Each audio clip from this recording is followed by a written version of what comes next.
Hello, everyone, and welcome to Molehill Mountain, episode 55.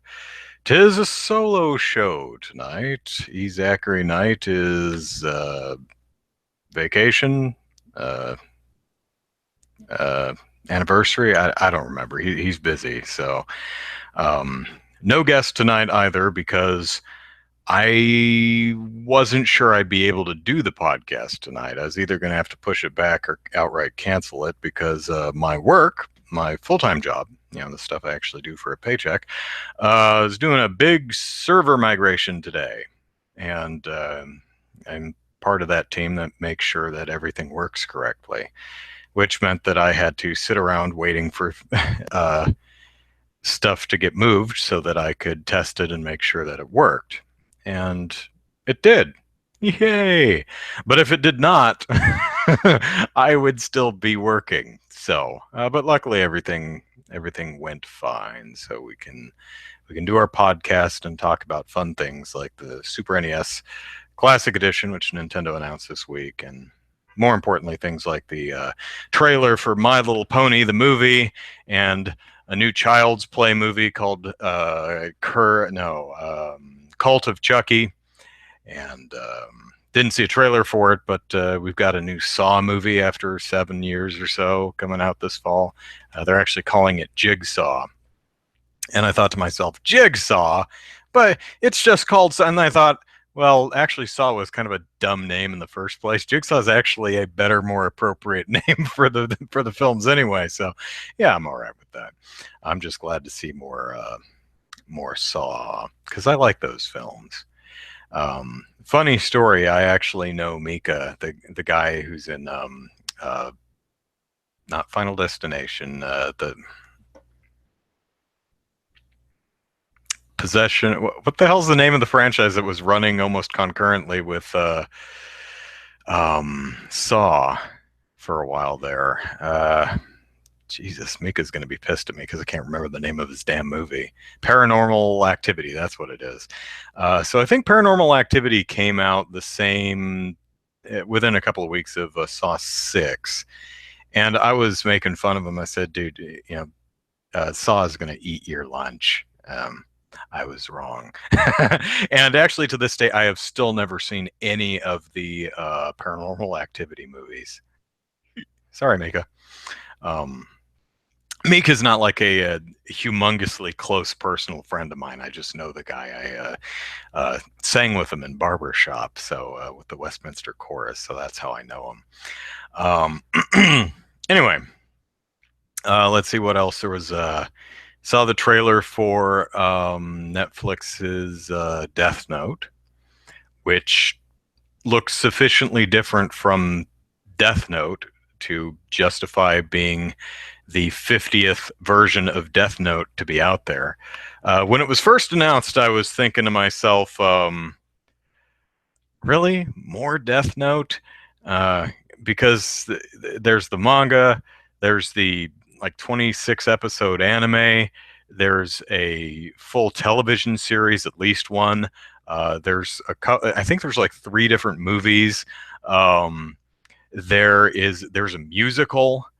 I'm like, there's enough Death Note. So while I heard some people kind of bemoan a lot of the changes, I'm kind of for them, unless they suck.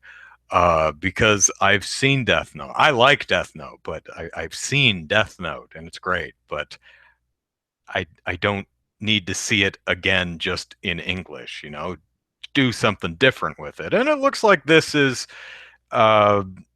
doing something different with it. So I'm glad to see that. And Adam Wingard, something like that, he's directing it, and he'll be doing I think the next Godzilla movie.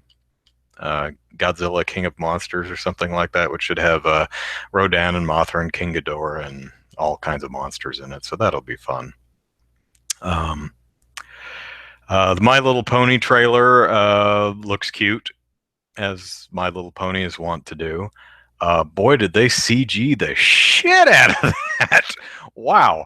If you've never seen the show, it's your typical Flash animated show. It has that style. This is full CG, while still keeping the same style, but it's it's full CG, uh, which is a little weird, but it looks fine. It looks fine.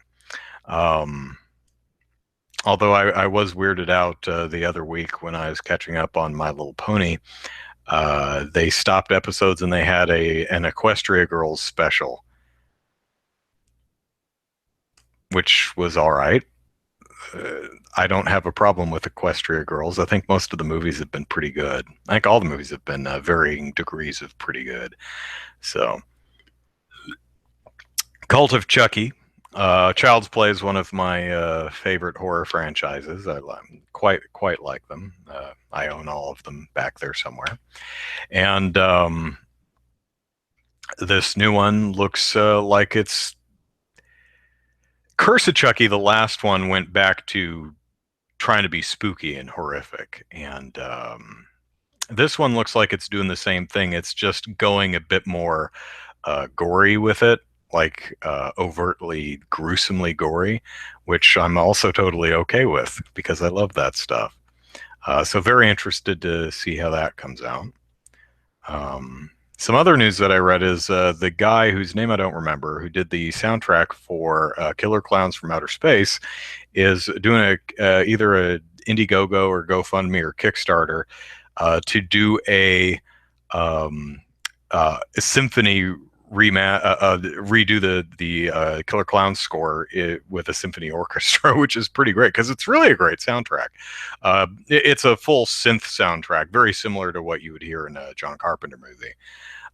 Also, Killer Clowns from Outer Space is just a great movie, so if you haven't seen it, you really, really should. So, where is everybody tonight? That's kind of interesting that nobody is, well, except that if that's still you, Scotty, hi, that nobody's watching. Not that we normally have hundreds of viewers or anything, but I wonder if there's something else interesting going on. There's probably like some humongous national news story happening right now that I'm completely ignorant of because I've been offline pretty much all day dealing with work stuff. So hope everything's okay and that you're all enjoying your Saturday. Yes, hi, Scotty. Um, let's see, what else would I like to talk about? I will talk about the Super NES Classic Edition here in a bit, just get some stuff out of the way. So some stuff I've been playing this week. Actually, I didn't really play any video games this week until last night. Steam is having its big sale, and turns out that Life is Strange, the first episode, is free. So I downloaded it because it's free. And I'd heard a lot of things about it, mostly that it's definitely worth checking out. I've heard some people who didn't really dig it, but I haven't heard anyone say it's awful. The opinions seem to range from not for me, to ooh, it's really good, check it out. So I downloaded the free first episode, and I plugged in my controller and turned it on, and one of the first messages it gives you is using a gamepad controller will enhance and improve your gaming experience. Except the control pad don't work unless I'm using a PS4 pad, so maybe the game only works with a 360 pad. Matthew says Life is Strange is good, but can understand why it's not for you. I haven't played enough of it really to make a determination one way or the other, which I'll get to here in just a moment. I just found that kind of funny that it's right up front with use a controller. I'm like, I'm trying. But it seems to be mostly a point and click adventure, so I can keyboard and mouse it. It's fine. So I'll be right up front how I reacted to it, and then I'll walk you through what I did. I played it for about 5 minutes, and then I got really bored, and I stopped playing because I didn't want to play anymore. And to be fair, I was in just kind of a foul mood all yesterday, so that might have had something to do with it. So I'm not saying the game isn't for me. I'm not saying the game's bad. I have not given it a chance. So I'll go back to it later and try a bit more. So it opens up with Susan. who's your protagonist, and she's standing there in the middle of a rainstorm, and she says, "Where am I? What's going on? I need to get to the lighthouse!" Because there's a lighthouse, and she figures she can take shelter there from a massive storm. Uh, so the controls are sent over to you, and it's WASD for movement and look around with the mouse. And you spend about 60 full seconds just slowly walking against the wind and the rain up the path to the White House. There's nowhere to go. There's nothing to look at. There's nothing to interact with. You just are tasked with walking from point A to point B, and it's about a minute walk. I guess that's just the here's how the game controls, but honestly, it's WASD and mouse. Unless you're aiming at the have literally never played a PC game before crowd, it's a little much. I could have used a little spice, a little pizzazz, a little something else in the beginning there. But anyway, so a minute later, you arrive at the lighthouse or outside the lighthouse, and Susan says, "Oh my gosh, look at that big hurricane tornado out in the ocean." And by gum, there's a big hurricane tornado out on the ocean. And then the lighthouse falls on her head. I'm not making that up. It does. But she wakes up in the middle of class and she's like, "Oh my gosh, what the heck was that? That was not a dream. Was it real? Was it a premonition? Was it a past life? What the heck was that?" And I'm in class. And no one in class is paying any attention to you. And this is one of those idealized high school classes of 5 people and the teacher. Might be even including the teacher. There's no one in this class. I don't know if it's a really unpopular elective or if they're just like, we can't model and animate 30 kids, so we'll just have it a small, intimate class. That's not a problem. That's fine. I just thought it was funny. What I really did admire is there's a lot of really unique and clever camera direction in this opening cutscene. Just it was certainly not shot by Kevin Smith. Let's put it that way. Whoever was the cinematographer, camera director for the game, really has an eye for angles and a lot of imagination for interesting camera placements. Someone drops a pen on the floor, and so the camera's down on the floor looking at the pen, and someone grabs it and then focuses on something in the background. It just uses that shot to go somewhere else. It's just a lot of really interesting camera direction on display. Which is a hell of a lot more interesting than anything actually happening in the game, which is nothing so far. But again, we just started. So we go over to Susan, who's sitting at her desk.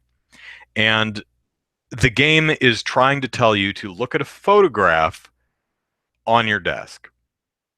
And so there is a mouse icon on the screen to the upper right of the photo that it wants you to look at. And it has the mouse icon. There we go. Mouse icon with the highlighted right clicky thing kind of pulsing. It's like clicky clicky. And then it has a circle around it with an arrow pointing at the thing on the desk it wants you to look at. Now, I don't know what that reads to you. Oh, it says, so here's the icon. It says, look, and with an arrow pointing down here at the thing with a clicky clicky mouse icon. Look, clicky clicky mouse icon, arrow down here. So I grabbed the mouse, I clicked, and I tried to drag it down over to the thing I was supposed to look at. And the cursor moved and moved, and then it hit an invisible wall, and I couldn't get down there. So I'm like, all right. Yeah. So I move the cursor back into the circle, clicky clicky, drag the sucker down over into the photograph that it wants me to look at, because it says look right there. Not working. I'm just hitting an invisible wall. I can't get I physically cannot get the cursor over to the thing it wants me to look at. And so the text pops up the screen. It's like, click the mouse button and drag to look. I'm like, I am! You won't let me! And then I realized drag to look was literal, not drag to look, drag to look. Literally drag the cursor away from the thing you want to look at and onto the text that says look. Ah, okay. So obviously later in the game, interactable thingies will have more than one command. There will probably be a look, take, spit on, and you'll move to the command that you want to do. I think that UI might need another pass, especially with the arrow, because to me that totally read as drag over and to the thing you want to look at, not drag away from the thing that we're pointing to, you know? The arrow should have been at the look thing.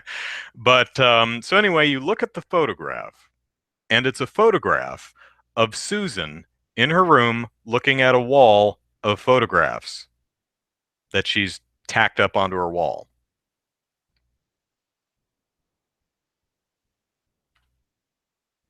Okay.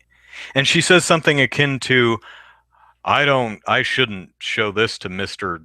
Jones because it's stupid. And I'm thinking, yeah, it is. I agree. And so the class is still droning on. You can't interact with it. I'm not sure if I should be paying attention to the class or fiddling with the stuff on the desk. Like, if I fiddle with the stuff on the desk, am I going to miss something important with the class, or is it just flavor text? If I listen to the stuff with the class, am I going to miss the opportunity to play with the stuff on my desk? When you're actually looking at the photograph, time does seem to stop. If I'm remembering correctly, I think the lecture did stop for a moment. So then you have a few more options, and one of them is read journal. And I went, oh, I so don't care what's in her journal, and I just shut the game off. Sorry, Susan, I really don't care what's in your damn journal. Which is interesting because I am the type of gamer who will read all of the flavor text. Like, if I did a Let's Play of the original Myst, I'm the asshole who will sit there reading every single book in the library. I read all the notes in Resident Evil. I listen to all the video logs. I walk around pressing up against the wall, hammering the interact button just to make sure that I read the flavor text for every single thing in every single scene. I talk to every NPC multiple times, until they start repeating themselves. I'll talk to them again at night just in case they have something to say. And I'm that kind of guy, but for some reason I was just, oh, I seriously don't care what's in your journal, and I shut the game off. But again, that probably is more just my mood that evening. So for me, the jury is out on Life is Strange, because I played it for 5 minutes. I did not give that game a chance. Just was not in the mood for it. So I did something else for a while, and then I looked at my shelf of unplayed games, and I decided, okay, let's try Resident Evil 6. Now, Resident Evil 6 seems to be, at least in the mainline Resident Evil games, probably the most maligned of the mainline Resident Evil games. Before I get to that, let me answer Scotty's question, who's asking if I have played any of the Elder Scrolls games. They have a massive amount of literature. I have not played all the way through any of the Elder Scrolls games because I can't stand them. Really, why I don't enjoy Elder Scrolls, I have not played Skyrim, by the way. The reason I've played some of Morrowind and some of Oblivion, and I don't like either of them because for me the combat sucks. It is so bad. For me, in Elder Scrolls, it feels like you're just kind of waving your sword or whatever weapon you have in front of you until the thing falls over. There's no feeling of weight. There's no feeling of actually connection. You feel like you're just waggling something at guys until they fall over. It never feels like you're actually interacting with anything. So the Elder Scrolls, again, I haven't played Skyrim. Never cared for him. But yes, I'm aware of how much lit. But yeah, if I did play him, I would be the guy who'd be reading every scroll and tablet and book that he gets his hands on. So probably don't want to see me let's play an RPG with a lot of flavor text, and it'd be very boring. So Resident Evil 6. A lot of people had issue with Resident Evil 5, although most people who don't like Resident Evil 5 will tell you that it's not a what I don't like about it is it's not a Resident Evil game. It's an action game. It's a fine action game. It's actually a pretty fun action game, but it's not Resident Evil, and that bothers me, which is totally fair because it's completely right. Resident Evil 5 is fine as an action game. It's not a good Resident Evil game, but fine action game. Resident Evil 6, though, most people are pretty solid on it's just a bad game. Not a bad Resident Evil game, just a flat out bad game. And even if it were a good game, it would still fall into the same trap that 5 does, and it's not really Resident Evil. It's way too actiony. But so I've put about, I don't know, an hour and a half, maybe 2 hours into Resident Evil 6. I'm inclined to agree so far. The game is not very good. Hmm.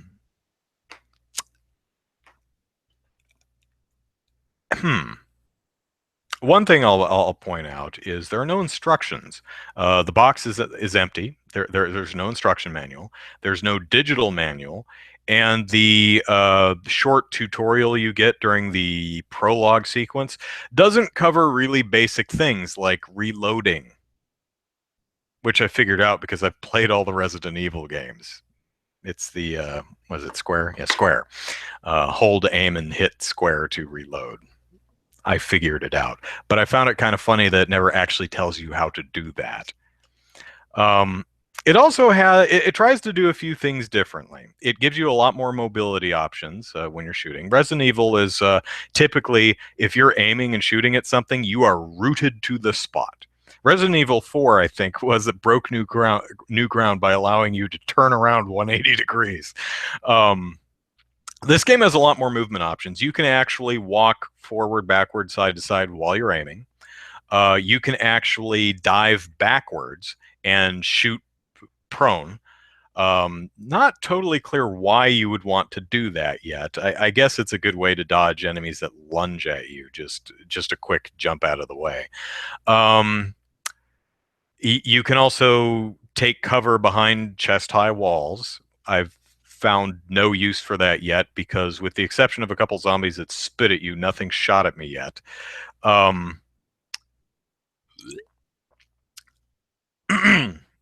So some more movement options, which is good because the enemies are damned bullet sponges, and they do a lot of shucking and jiving, which is kind of animated, like they're just kind of falling over, but it's really just trying to move their head so you're not constantly popping them in the noggin, which is fine. The health system is a little different. There are things I like because it's trying to do something different, but it feels like something they're trying to do different without a good reason to do it differently. So here's how the health system works. In classic Resident Evil, you find herbs and you smoke them. I'm really not sure what you're supposed to be doing with these potted plants, if you're just eating leaves or pulling it out of the pot and just dumping it in your face. I really don't know. The icon in the menu is typically a flat piece of paper with a bunch of powder in the center. So I'm guessing you're just rolling the sucker and smoking it. So in this game, so in classic Resident Evil, one green herb will refill a little bit of your health. If you mix two green herbs together, it refills more of your health. Three green herbs, even more. If you mix a green herb and a red herb, it will fill damn near your entire health bar. In this game, you have a container of Tic Tacs. Your health bar is like 6 blocks, and every time you pop a Tic Tac, it refills 1 block. So if you collect an herb, you can put it in your box of Tic Tacs, and it will be one Tic Tac that you can use to refill one block of health. If you combine two green herbs, you have three Tic Tacs that you can put in your box. If you combine a green herb and a red herb, that's 6 whole Tic Tacs that you can put in your box of Tic Tacs. Okay, interesting. It sh- Here's the problem with that though. It's it it just feels like an unnecessary step.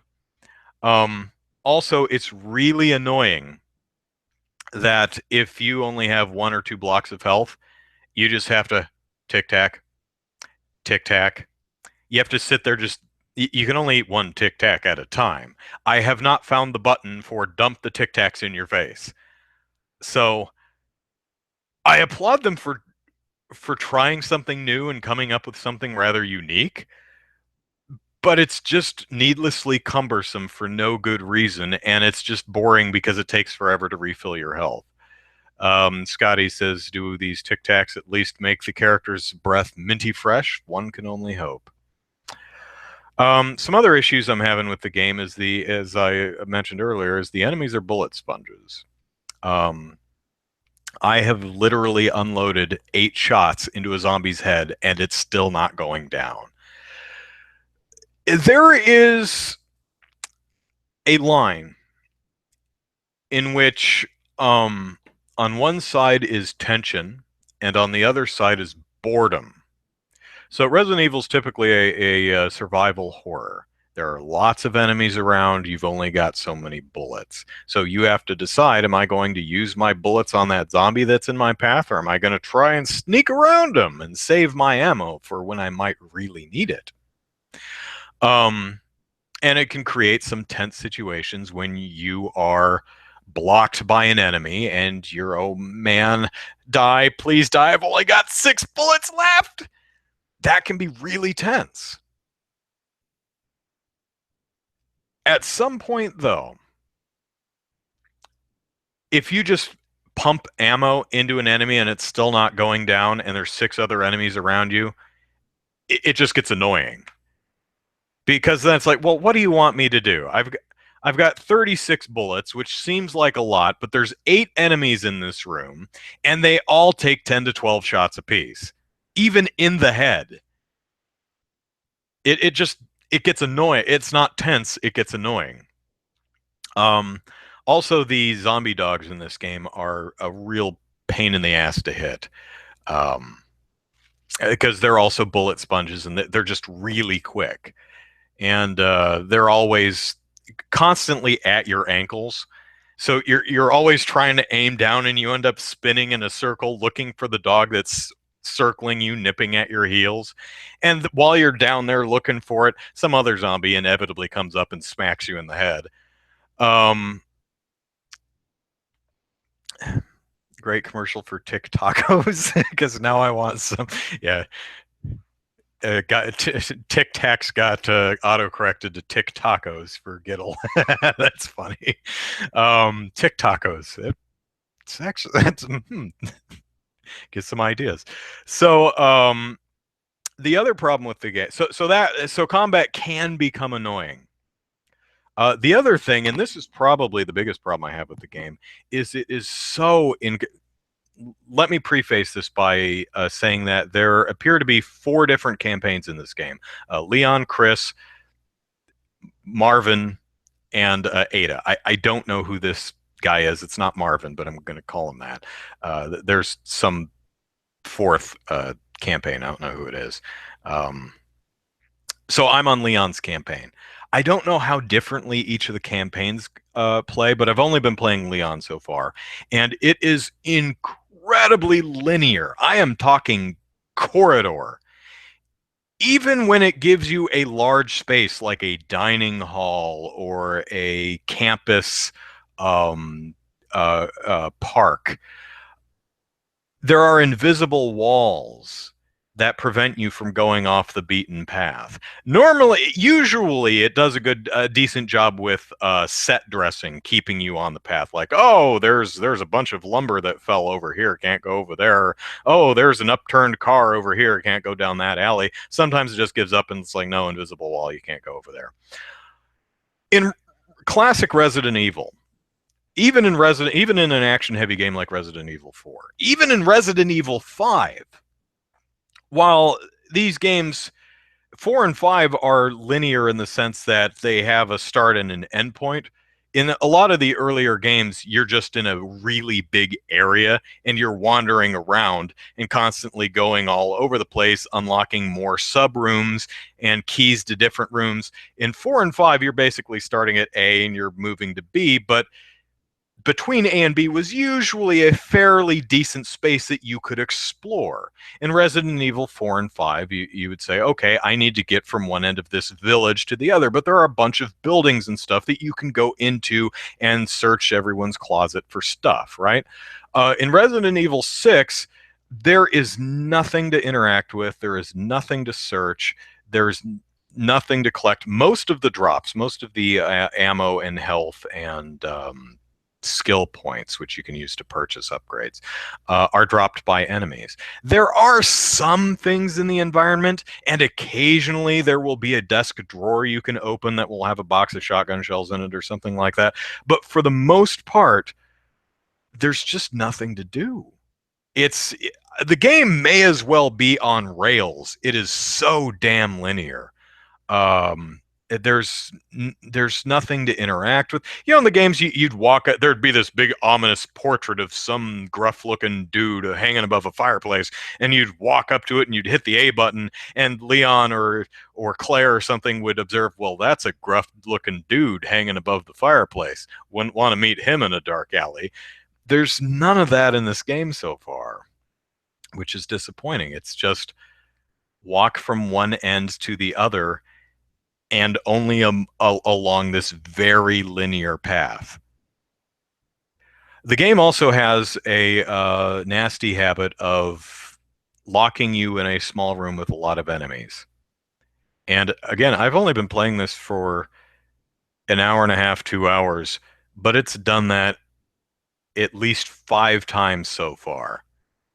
And I'm thinking back to Mortal Kombat, Resident Evil 4, and thinking, it probably only really did that like 5 times in the entire game. I mean, there were definitely siege moments. I mean, the initial thing in the village, but you have the run of the entire village. Really, the only one that sticks out in my mind is that farmhouse that you get stuck in that's sieged from the outside. But you have the downstairs and the upstairs. In this game, you get locked in like a store, but it's basically just a square room. You get stuck on a rooftop, which is essentially just a square room. You get stuck in another hallway on the college campus area, which is just a square room. You get stuck in a subway terminal, which is a square room. I mean, that one's a much longer square room. You can actually run all the way back, but there's really nowhere to go. Yeah, not digging the game so far. It's just it's Resident Evil 6 is kind of worse than bad. It's boring. It's not fun to play, which is a shame because for the time they're doing a lot of really interesting things with the set dressing. I mean, you walk through some house, some residential home, and you see the family sitting on the sofa watching the news as the world falls apart and they're dead.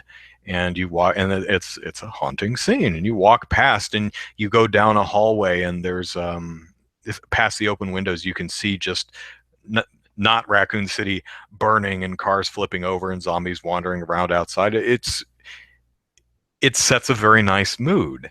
But again, there's a lot of moments like that that are really nice, but there's just too little to do in the game, and the combat just I think they really missed the mark with. It'll be interesting to check out Chris and Ada and Marvin's campaigns and see if they're if the gameplay is significantly different. For instance, maybe Ada is more classic Resident Evil mansion and puzzle kind of stuff. Who knows? Um, I'm kind of committed to. I kind of have to play through the whole thing because I'm a Resident Evil fan. But if this was the first Resident Evil game I ever played, I probably would just stop. So let's see. Scotty says I got Resident Evil 4, 5, 6 bundle. Never played 6. Now I'm worried. Yeah, it's sounding like a Gears of War clone.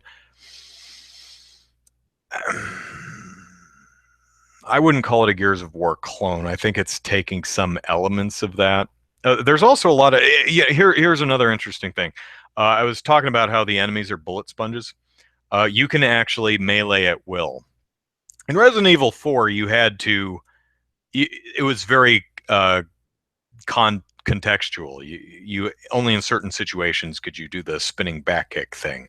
In Resident Evil 6, you can just kick at any time. So most of the time, I just charge enemies and hit R1 just to tackle them or do a body slam or kick them, because 3 kicks is enough to put down most enemies that take 6 to 8, maybe sometimes even 10 headshots, which is kind of stupid when you're running around Resident Evil punching zombies.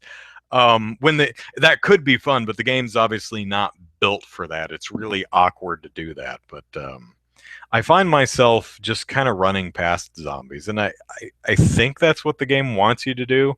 I think there's a big subway scene where there's 8 zombies standing in a dual track subway tunnel. I think you're supposed to run through them. I don't think the game really expects you to stop and waste all of your ammo putting all of them down, although that's the kind of guy I am. But I ran past them because I was getting tired of it. So that's Resident Evil 7, and that's what I've been playing this week. So I suppose it's time to talk about the NES Classic Edition. I'm sorry, the SNES Classic Edition, which Nintendo announced this week, which really irritates me because a video I'll be releasing tomorrow talks about the NES Classic Edition and some of its failure. And it's when you watch my video tomorrow or later in the week, whenever you get around to it, you might think, does Andrew not know about the SNES Classic Edition that was just announced? Does he not know about it? It just feels weird that he doesn't address the SNES Classic Edition. That's because I wrote and I shot the video. I wrote it on Friday before last.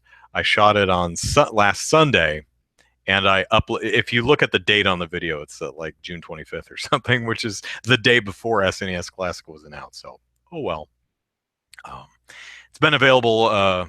If you really want to watch it right bloody now, support me on Patreon because it's available to watch to my Patreon backers. But it'll be available tomorrow between 10 and noon Pacific Standard Time, something like that. It's actually a pilot for that weekly series that I was talking about a week or two ago that I'd like to do. Short version, if I get enough support on Patreon, I'll be able to work less hours and do a weekly YouTube show, which will be really neat. This is the pilot episode for that, so you'll see that tomorrow. So will I make a new intro for the video for those not watching now? A new intro for what? That who's not watching what now? Sorry, what? Sorry, I'm genuinely not following that comment. Yeah, better late than never. So SNES Classic Edition, Nintendo just announced it Monday, I believe. And 21 games, including the never before officially released Star Fox 2, which actually, when Zachary and I and our audience gave our own prospective list of 30 SNES Classic Edition games, none of us had Star Fox 2 on it. Not because we forgot about it, not because we thought it was a bad idea. I think all of us just said Nintendo's never going to do it. If they won't release Mother 3, they're not going to bother finishing Star Fox 2. We were wrong! And thank goodness. The video tomorrow about the Classic Edition will I make a new intro? No, because it's already done and it's already uploaded. And unfortunately, Nintendo, YouTube got rid of annotation, so I can't put an annotation like in debut review where I cut it into two parts. So I filmed an intro and an outro, right? But that was it's the video's already done. It's already uploaded and on YouTube. So I'd have to just uh, I could shoot an intro, but that would break the flow. I don't feel it's necessary. Um, I know I'll have comments asking me about it. So um, I mean I could, but I'm not going to. What was I talking about? Oh, SNES Classic. So yeah, Star Fox 2 is on it. That's very great. Um, 21 games instead of 30. Uh, Also $80 instead of 60. That irks me a little bit. Super NES games are bigger and badder than their NES counterparts, so it makes sense that you'd have less games or it would be more expensive. But both with the NES Classic, we got 30 games for $60. If the NES Classic was 30 games for $80, we'd be like, yeah, okay. SNES games are bigger and longer and more complicated. That makes sense. Or if the SNES came out at $60 but had less games, you'd be like, oh, well, okay, yeah, SNES games are bigger and badder and more expensive. That makes sense. But $20 more expensive and 9 less games? Although, depending on how you do the math, the savings works out about the same.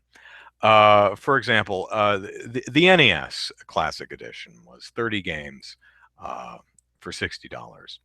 On the Virtual Console, uh, NES games typically go for $5 a pop, right? So 30 NES games, assuming all of them are available on Virtual Console. So 30 NES games for $5 pop, $150, right? So the NES Classic was $60, so that's a $90 savings. Okay, so $90 savings for the NES Classic. Super NES Classic. On Virtual Console, SNES games go for about $8 a pop. All right, so 21 games times 8, 168. $168 minus $80 is $88.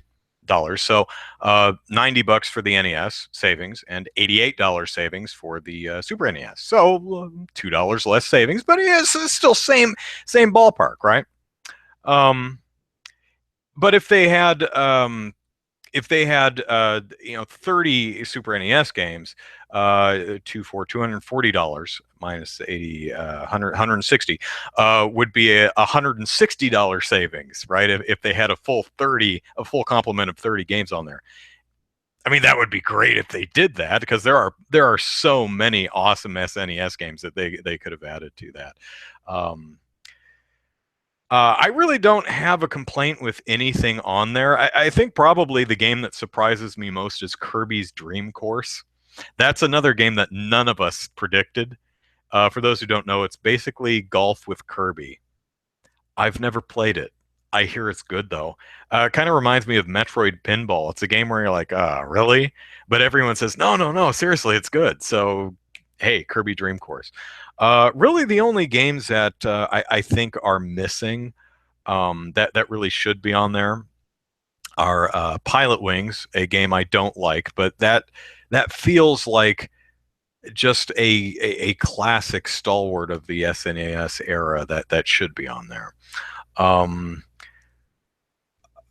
And that's really about it. A lot of people would say Mario Paint. Sure, but you'd have to make a mouse too, which actually funny enough, there's some company that's doing a new SNES mouse just in case you wanted to play Mario Paint and yours broke over the last few decades. Hey, good, great. There are a few. For instance, Donkey Kong Country's on there. I said Donkey Kong Country 2. I go with the original. Sure, sure, sure. Donkey Kong Country 2 is arguably the better game, but can't argue with the first one. It is still very good. Secret of Mana is on there. I actually, along with a lot of people, would have picked Chrono Trigger over Secret of Mana. Um, Secret of Mana is still a great game, though. The interesting thing, though, is there's a three-player mode in Secret of Mana, and there's only two controller ports on the Super NES Classic Edition, unless they sell a multi-tap for it. Um, which is interesting because the um, the controllers have this plug on it, but if you look at a picture of the SNES Classic Edition, unlike the NES Classic, it has. Let me find it here. There we go. It has what look like ports for the original plugs for the SNES controllers, but those are duds. This sucker actually opens up in the front, and let me find it, and you can see the little ports behind it. I don't like that. That looks terrible. I mean, if they put three of those in there so that you could play Secret of Mana, that would be cool, and wouldn't defeat the design aesthetic of the little mini SNES. But Scotty says Super Mario All Stars would have been awesome. Yeah, it's kind of surprising they didn't go with that. I mean, I know Mario 1, 2, and 3 are on the NES Classic Edition, but you can't get one, so it would have been quite welcome on the SNES Classic Edition. I don't really like the fact that the front panel opens up because it looks bad, you know? I would have rather I would have rather them just use the regular ports on it, or at least again, if they hid three of those behind the front panel, that would work. Oh, also, unlike the NES, two SNES controllers come in the box. Here's another weird thing. Something that everyone complained about with the NES Classic Edition. Controller cord's too short. They're about 2.5 feet long, which is ridiculous. That's literally about that. That's about 2 feet. 2.5 feet. There you go. So you have to have the NES Classic pretty much by you. You can't put it on your entertainment center. You just I think they did that because they wanted it close so that you could hit the reset button to go into the menu. But damn it, guys, you could have had like hold, start, select A and B at the same time for 5 seconds to go into the menu, or put an extra little button on it or something. I don't know. But this time, apparently, the cords are a little bit longer. Now, reportedly, they're 5 feet, which is still 2.5 feet shorter than the original SNES and NES cords. The NES and SNES cords were about 7.5 feet long. I don't know why they just don't have 7.5 foot. Why are the cords not the same length? Nintendo. Oh, you thought the cords were too short? We'll make them a little longer. Make anyway.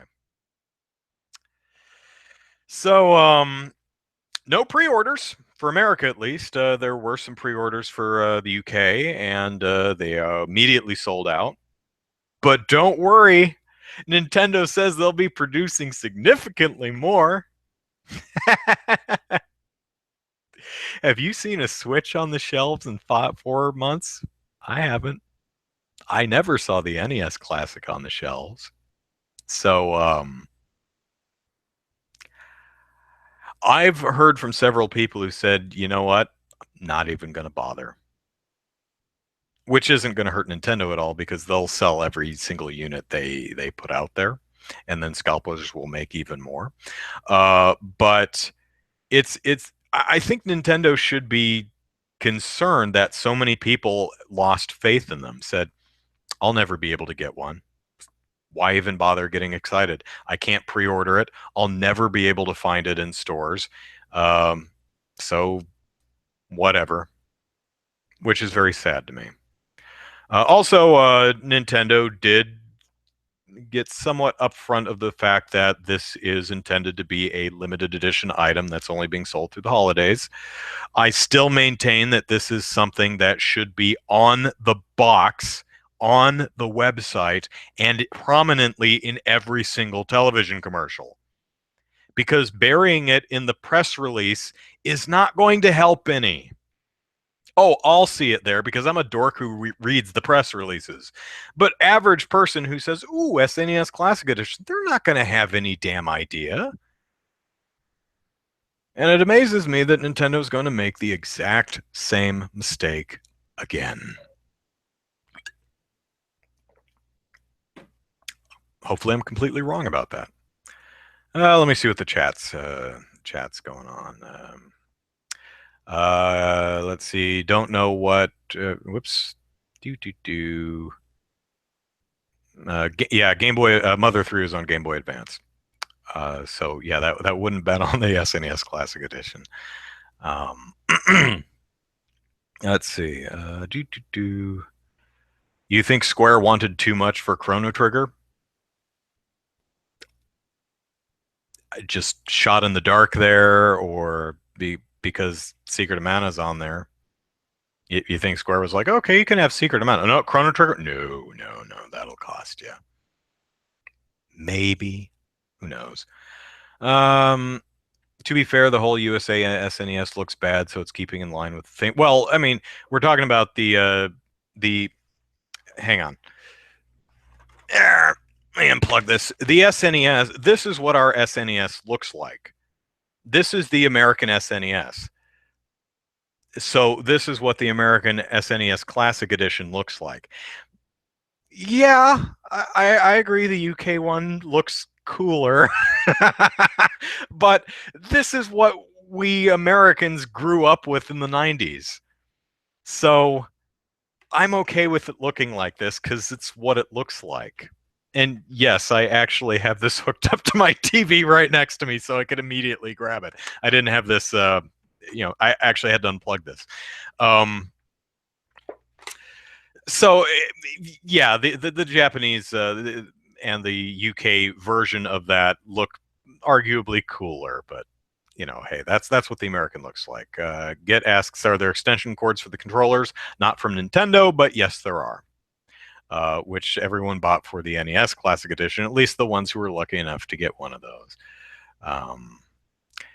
Cube says, burn me once with the NES Classic, but this time I'm just gonna watch them go. Yeah, I'm not buying one simply because I've played, with the exception of Kirby Dream Course, and which is on the Virtual Console.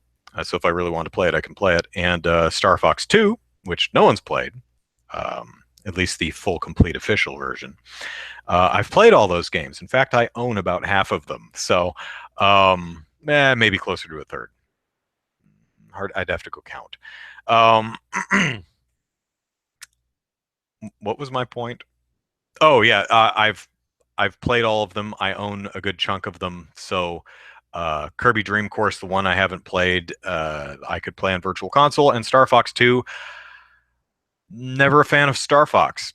Star Fox Adventures is best Star Fox because it's not Star Fox. It's an adventure game, and I really enjoyed it. I don't care for Star Fox, so I'd like to play it just from the historical perspective, but I played Star Fox even in '93, whenever that came out. I was like, cool. I didn't like it. Not my game. Let's see. If you don't get your hands on and it scrolled past. If you don't get your hands on an SNES Mini, will you feel robbed? Like someone robbed you of your childhood? No, because I have the SNES Maxi. I can play all my SNES games still because I still have the damn thing and it works because Nintendo builds quality boxes. 13U Cube, your Walmart doesn't even have a sticker slot for the Switch. Come to think of it, I don't think mine does either. And it's like, oh, they're selling out so fast. Yeah, that's what happens when you only get a shipment of 2. Should be getting 50, not 2. Get says, yeah, TVs are bigger. You need to sit further away. Yeah, I have a 60-inch television. I don't want to sit 2.5 feet from it. Um, hey, Wilson, how you going? How you doing? Did you? I saw some of your stream last night. You were an unhappy programmer. Hope you got that ironed out. Couldn't watch for long, but let's see. Matthew says apparently Nintendo's competing for resources for the Switch with Apple, Samsung, etc. What he's talking about is apparently there is a component shortage. Nintendo can only build so many things because it doesn't have all the bits and bobs and parts and chips and stuff that it needs because, well, there are only so many to go around, and Apple and Samsung and Sony and everyone are making their own things too. And that may be true. But I'll tell you what, the NES Classic was nearly impossible to find. Now it is impossible to find, unless you're talking about resellers on eBay. The Switch is pretty much impossible to find. At the very least, you cannot go into a store and buy one. A lot of amiibo are damn near impossible to find. You know, it's not impossible to find any of Sony or Microsoft or Apple's products. Even the newest iPhones are not that difficult to find day 1 or day 10 or day 20. So while there may genuinely be a component shortage, Nintendo seems to be the only one who repeatedly has this problem to this degree.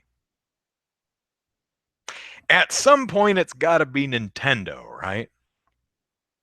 For example, look at me. I'm 37 years old, and I'm still single. At some point, you have to accept that there's probably a problem here. You know, oh, it's not everywhere. Oh, yeah, dating's hard. You got to find the right person. It's like, yeah, it's probably me at this point, right? You know, it's probably Nintendo. It's got to be something Nintendo's doing not as efficiently or as smartly as it could. So, Trey with a last name I'm not even going to attempt says, I see Switches in the area here, Best Buy, Walmart, and GameStop. Really? Where's here? Just out of curiosity. I'm not calling your bluff. I'm just curious where you are. Chances of Star Fox 2 releasing on Switch Virtual Console in like a year or something, I'd say very, very high. I would be shocked if, especially since they're discontinuing Super NES Classic, I'd say that Star Fox 2 hits Virtual Console, as long as they do Virtual Console, like next fall or something. Glad they're releasing the original Yoshi's Island. First time Super FX games have been re-released. Right. The port of Yoshi's Island that was done on Game Boy Advance, I think, left a bit to be desired. So these are ostensibly, no one's played them yet, but are going to be, they're emulated, but they're going to be very close to the original versions. So that's very cool because there's 3 FX games in this: Star Fox, Star Fox 2, and Yoshi's Island, I believe. There weren't that many FX chip games in the first place. There were like 10. They're not too many. So scroll. New Mexico, huh? Well, how about that? So if looking for a Switch, head down to New Mexico. About the only thing I know about New Mexico is Albuquerque's pollution is worse every time I drive through it. Hopefully that's improved because, man, that city's struggling with pollution every time I go by. So, yeah, SNES Classic. Great if you can get one. Of course, if you're old like me, I'm not old, but if you're as old as me, odds are that you've played all these games. Although I know a lot of people my age who are like, oh my God, I remember all these games. I want a collection of them just for the convenience or the nostalgia or whatever. I'm not like that. And that doesn't mean, I'm not saying I'm right and you're wrong to feel that way. It's just how I react to these things. It's like, hey, stuff you already have. It's like, cool, I already have it. So, you know, I'm good. Which is interesting how worked up I get about the less than ideal aspects of the NES and SNES Classic Editions when I don't want one. I wouldn't buy one even if it were readily available in every Walgreens, as it should be. Um, Man, how much money could Nintendo be making off of this? Oh my God, so much left. I would be so pissed off if I were a shareholder. Be interesting to read I haven't, I don't know if the official translation is out yet, but they had a shareholders meeting this week, and um, I would think they'd have the official translation up, but Andrew's not much of a collector, glances over his shoulders. Right, yeah. Well, here's the thing: is if you re-release something that I already have on my shelf, unless it's a vastly improved version, I already have it back there. I mean, for example, if they came out with a new Kimagure Orange Road set, great, because except for one episode, it's a great one episode is really really bad, but except for that one episode, this is a great series, Kimagure Orange Road, and it's OVAs and movies right next to it. But if Animego re-released a new collection of this, I'd be like, hey, great. I already own it though. I don't feel the need to buy it again. It's like when books are reprinted. If Peter Benchley reprints Jaws, great. I already own it. It's on the bookshelf. In fact, I think I own 2 copies of Jaws somehow. I'm not sure how that happened, but um, that's how. Now, if I did buy, for example, Resident Evil Remake. Granted, I didn't have a PlayStation, so I never played all the way through the first one, so it kind of doesn't count. But even if I did, I would have. I have played all the way through Resident Evil 2, but I'll be all over Resident Evil 2 remake whenever Capcom gets around to that one, um, unless it's just a remaster or up-resed version of Resident Evil 2. If it's a full Resident Evil remake-esque Resident Evil 2 remake, I'll be all over it. So if you redo the game or do something new with it, for example, I bought Resident Evil 4, great game, one of my favorites. It's on the GameCube. I own it. I also bought it again for the Wii. But in addition to having a proper widescreen mode, it also had the Ada's full side quest and a couple other new bells and whistles. It also controls a lot differently because of the pointer. So that was worth a reinvestment. If Wind Waker HD Edition, there are a couple tweaks to that. For example, it gives you a sailcloth that makes you sail a lot faster. They took out some of the Triforce fetch quest, but other than that, it's basically a prettier version of a game I already own. So I didn't rebuy that one because I already got it, already played it. It definitely pretty, but not enough new there. If there were a new dungeon or something, yeah, I would have picked up Wind Waker HD. So just prettying the graphics typically isn't enough for me, unless you're going like original Resident Evil to Resident Evil remake, or Final Fantasy VII to Final Fantasy VII remake, where it's like being completely redone to the point where it's a completely different experience and brand new game. Then I'll get a new version, but otherwise, I'm typically just not really into remakes of games that, or remasters, we'll say, of stuff I already own. That's just me. So let's see. Scotty says there are a lot of people that grew up renting these games, so jump at a chance to own them. That's true. Um, That's absolutely true. It's like, oh, I played all these games, but I only rented them. I never owned them, or I lost them, or my house caught on fire and they all burned, or I sold them in a garage sale like a doofus. Perfectly legitimate reasons to rebuy this stuff if you don't own it. But I I own all this stuff. I could go get my SNES games and say, all right, yep, here's Mega Man X, here's Super Mario World, here's Yoshi's Island, here's what else is on there? Super Mario RPG. Here, I still own all of them. So yeah, lucky me. But again, the only one I'm missing is Kirby's Dream Course, and that's available on I think both the Wii and the Wii U Virtual Console. So if I really wanted to play it, I could play it for $5, or well, $8 or whatever the going rate is. Let's see. Matthew, some rumors hint at them not making a huge margin off the NES Mini because of the cost of games.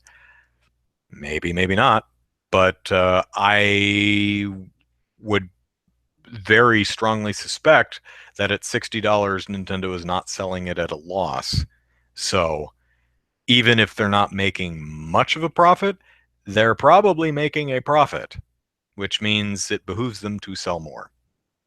Um, or at the very least, if they want to concentrate on making Switches, which ostensibly more profitable because it allows a portal into because it allows people to buy more games where they make most of the money, and a portal into the getting their yearly online service, which starts next year, and various virtual console and the eShop games.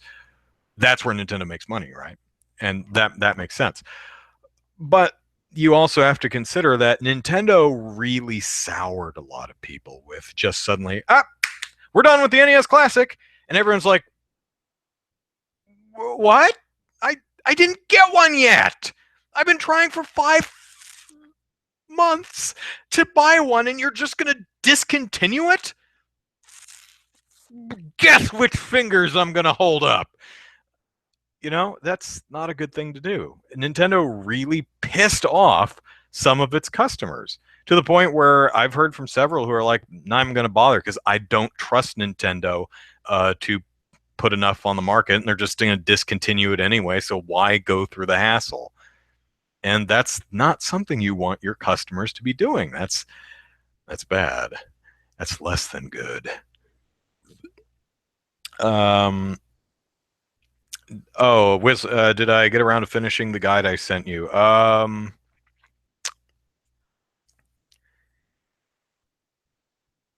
Yes, kind of. I can't do a NAND backup because I don't have a big enough storage card. And what's the one thing called GX something or other? Didn't install correctly because I get an error code every time I launch it. So I'll probably just yank that out and try that again at some point. But yeah, mostly. Do I think the re-release of Dragon Warrior 4 on the DS was worth buying? I didn't play. I know you don't like handhelds, but personally, while the upgrades were pretty awesome, I don't know about that specific version of the game, but Dragon Warrior 4 is one of my favorites of all time. So I certainly recommend the game. I'm not aware of any specific problems with that port. I'm sure it's fine. So I would recommend it. It's a great game. If you have a working NES and you can find a copy of Dragon Warrior 4 that's not a ridiculous at like $500 or something like that.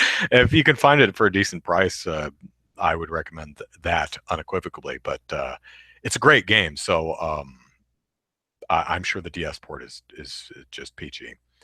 Um, Wilson says, if I manage to sell the older copy to someone, I'll grab the updated game if there's nothing new other than an upres texture. Oh, sure. Like, yeah, if you don't have the original game anymore, or you could. It's like, oh, hey, you know what? I'll sell or give my old copy of game of Beyond Good and Evil to my sister, and I'll buy Beyond Good and Evil HD or whatever. Yeah, sure, that makes sense. Um, Let's see, where are we in the chat here? Do I have Earthbound? Yes, I do. Physical cart? No. I bought that when it was released on Virtual Console a year ago, 2 years ago, 5 years ago, however long it's been. No, I remember seeing Earthbound in the video rental store all the time, and I just never got around to it. So no, I don't have a physical copy of Earthbound, but I do own it.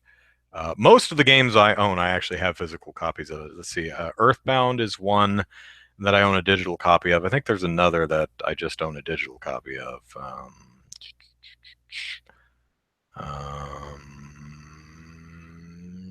Nope, all the rest of my own physical, so that's the only digital one.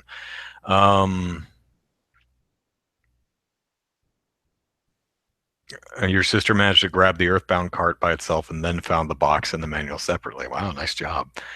So, what do you think Nintendo's going to do next year for the Classic Edition? Do you think they'll do a NES Classic Edition reissue? Do you think they'll do an NES Classic Edition 2, just with different games on it? Or maybe some different games, a slightly different lineup. Like every year we get a new classic edition of something with a different lineup of games. It's like, hey, does your NES Classic Edition have this one? No, but mine has this one. You could do that kind of a thing. Maybe. Think they'll do a Virtual Boy Classic Edition? Be really easy to predict the lineup on that one since there were only like 20 games, period. It's like, which games do you think are going to be on Virtual Boy Classic Edition? All of them. Um, N64 Classic Edition. That's an interesting one because um, do you pack it in with 4 controllers? If you can't get GoldenEye, there's almost no point to doing an N64 Classic Edition, is there? I mean, there are some great, great games. Great Nintendo games. Super Mario 64, of course, even Mario Kart 64. But man, the game people remember N64 from is GoldenEye. If you can't get GoldenEye for an N64 Classic Edition, might not be worth doing. Also, N64 Classic would be expensive. It would also, to get the proper lineup of games, even if you did like 15 games or 12 games, there would be a fair amount of licensing involved because a lot of the great classic games were, well, rare. And while Nintendo did retain the rights to some of them, like I think Diddy Kong Racing, GoldenEye, I don't believe they have. I think that's split between both Microsoft and one of the movie studios that owns James Bond. Um,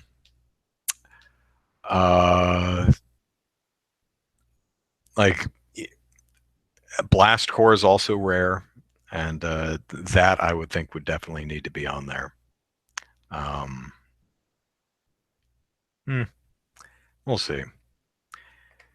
What do you do a mini Game Boy? I mean, it's already small enough. I mean, what are you going to do? Have the mini Game Boy Advance Micro? It's like this big. No one can actually play it or see what's on it because it's so small. Um, Maybe they just have a Game Boy Classic that just has a bunch of Game Boy and Game Boy Advance, Game Boy, Game Boy Color, Game Boy Advance games on it. Who knows? Um, loves GoldenEye, and well, you should because it's great. Scotty, I'm waiting for N64 Classic with Doom 64 packed in.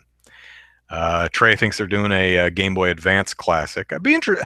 What I find most interesting is what would the case be? I imagine it would be just a regular sized Game Boy Advance. But they did have the Game Boy Advance Micro. I mean, there doesn't seem, if it's a handheld, there doesn't really seem to do a need to do a mini version, unless it's going to be a TV box version, like a Game Boy Advance that hooks up to your TV and you just play the games on the TV. Maybe it could also be portable, but then you're getting into some cost, so hard to say. How about an NES Classic with a cart slot? So, like an NES. Nintendo will almost release a GameCube Classic Edition, but then they will discontinue it after the press release. Sure. Get says GoldenEye took me away from studying in college. It will look like the SP, but without clamshell. So it will look like an open Game Boy Advance SP. Okay. Yeah, it's interesting because the Super NES Classic Edition, the power and the reset buttons actually move. They're the actual power and reset buttons, but the slot on the top doesn't open because you don't plug carts into it, and the eject button doesn't do anything. This is a solid piece, and this is a solid piece. So it would be interesting if they had a clamshell Game Boy Advance that didn't close; it just constantly stayed open. I don't know. And another thing I noticed on the some of the pics I was seeing with the Super NES Classic Edition is it doesn't have the Nintendo service number across the sticker across the back. I'm like, oh, you got to have that sticker, man. Come on, that's a classic piece of the. It's a classic piece right there. Also, it doesn't have the expansion port. I don't know if this was ever used for anything. Nothing comes to mind, but I've was the CD drive going to plug into here? The one they were working on with Sony?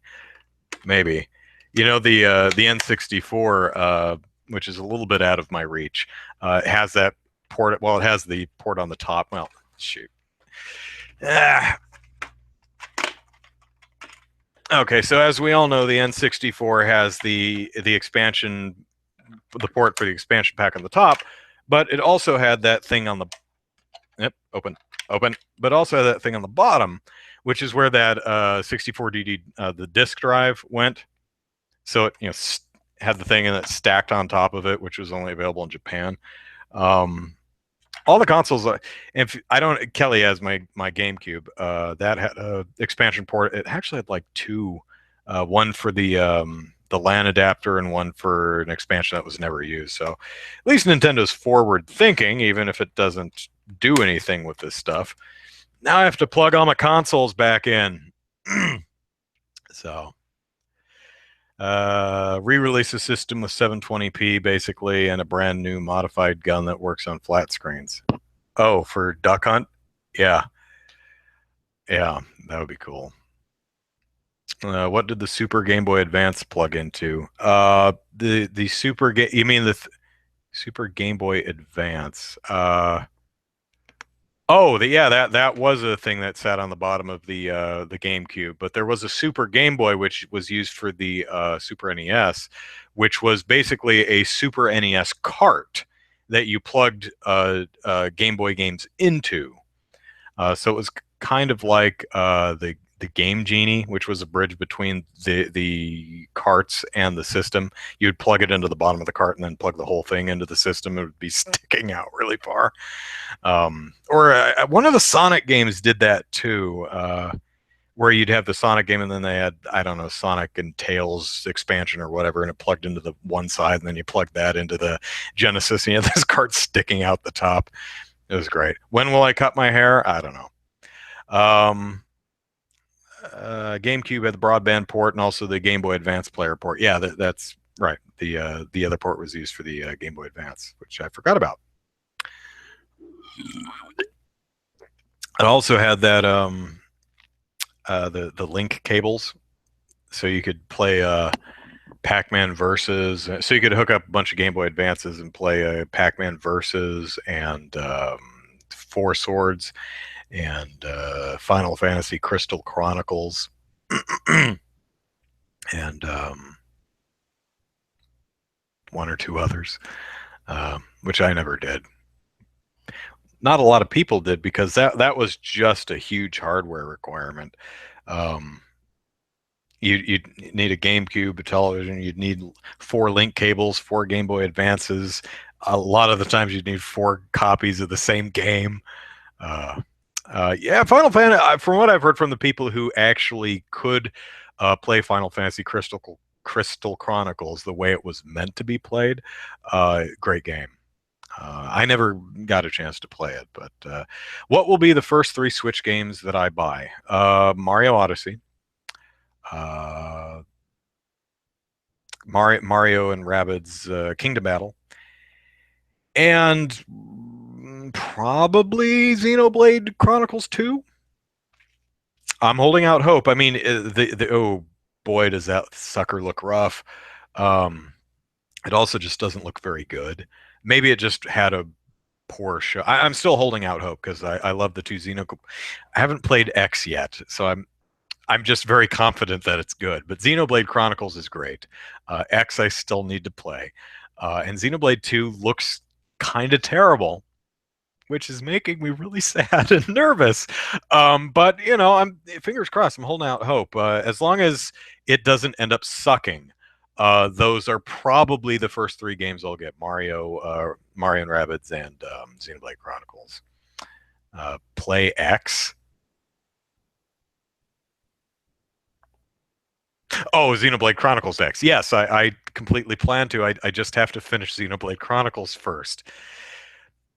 I've got so. Oh God, I have so many RPGs I need to finish. Xenoblade Chronicles, I'm only 30 hours into, which, from what I understand, is maybe a third of the game. I'm at the part where I think I'm at the first Bionis. What's its name? The big giant thing that you live on. I think I'm on its neck, which is where the those little squishy things with the ears. I forget what they're called. The village of those little squishy things. That's where I left the game off. That's where I left the game a couple of years ago. Um, Bionis, I was right. Okay. Um, Let me see. Someone's going to get the right name of those squishy little guys with the ears. Popos or something. That's a Monster Hunter monster. Little woolly mammoth thing. Mechanus is the other one across the way. That's right. Um, someone help me out. What are those damn things called? Nippon. That's our Nepone. I wonder if that's supposed to be a play on Nippon or not. But the Nepons. Yeah, sure. Pon pon. What did I say? I said popo, and they say pone all the time. So I was close. Um, so I need to. Oh God, I have so much more of Xenoblade Chronicles to play. I'm about, from what I understand, about 70 or 80% of the way through Baten Kaitos. Uh, Last story, I'm probably just going to have to restart because it's been so long. Um, but that's a great one. I actually like Last Story better than Xenoblade Chronicles. And I have Baten Kaitos Origins, which I haven't even started yet because I have to finish Baten Kaitos first. Um, mm, uh, it's tough because it's like, okay, 100-hour RPG.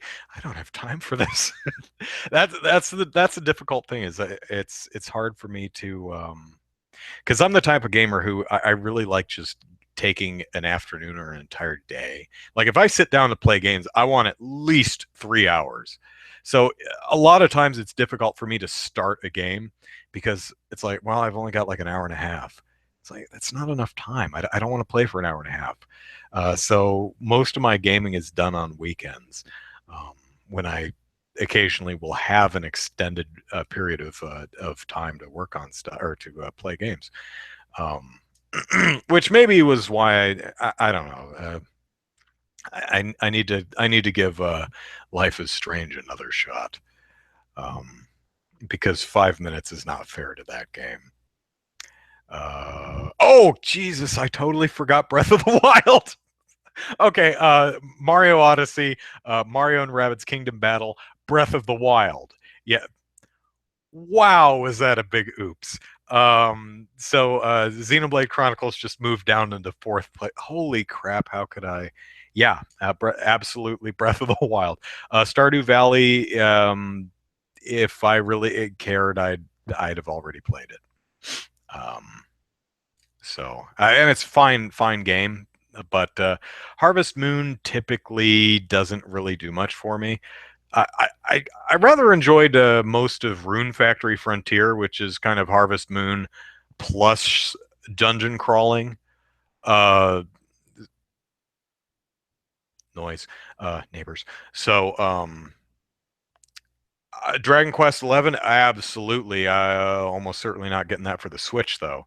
Almost certainly get that for the PS4, but I don't think that's been dated for the US yet. Um, Same thing with Monster Hunter Double Cross. Uh, Probably will get Monster Hunter World instead of Monster Hunter Double Cross, and we still don't have a North American release date or even confirmation that it's coming to North America yet. So, um, Born Distracted, when you switch between the role playing games you have, do the controls get confusing? For role playing games, typically not, because they're, well, for something like, for an action role playing game like Xenoblade, it can. because that one can get, but the turn-based menu-driven ones, uh, usually not much. It's the A button. It's you pick something out of a menu, hit A, same thing. But I do remember what was I playing? I was playing Monster Hunter and playing a lot of Monster Hunter, and then I switched to I think Bayonetta, and dodging is one of the face buttons in Monster Hunter, and it's a trigger in Bayonetta. So while I was playing Bayonetta for the first while, I'd constantly jump when I meant to dodge because I'd still be hitting the Monster Hunter dodge button or the roll button. So sometimes when you switch games real quick, it's no, it's not the Return of Bodan. It's just the woman who lives next to me is a uh, she works at a hospital and she has the night shift, so she's going to work. Um, so no Odans. Um, but yeah, sometimes when you switch games, you can screw up the controls. You're used to, especially since games will have um, commonalities between them, like a dodge button or a jump button or a shoot button. And if it's a different button and if it's the same action but it's on a different button, that can throw you for a loop sometimes. Although I usually will stick to one game at a time. Very rarely will I be playing multiple games simultaneously. I usually uh, am a one game at a time. I'm a monogamous gamer. So okay, I think that's enough for tonight. Glad my audience finally got here. It's like I'm gonna be talking to Scott. It's gonna be at a show purely for Scotty at the beginning of the show because he was the only one here for a few minutes. But glad everyone else made it. Um, so hey, check out my YouTube channel tomorrow. I'll have a new video, which is a pilot episode for a video series for a something I'd like to do as a weekly series if I'm funded enough on Patreon, which is a long term pie in the sky hope. Uh, but hey, we all have dreams. Uh, but as a first pass, I think I think it turned out pretty well for a first try at that kind of a weekly show. So give it a watch tomorrow. Let me know what you think. It's called a week of 7 days. So look for that tomorrow morning/afternoon. And follow me on Twitter at Andrew Eisen. And yeah, that's about it. So thank you everyone for tuning in and keeping me company this evening. I have to go shopping. Take care, all. Bye bye.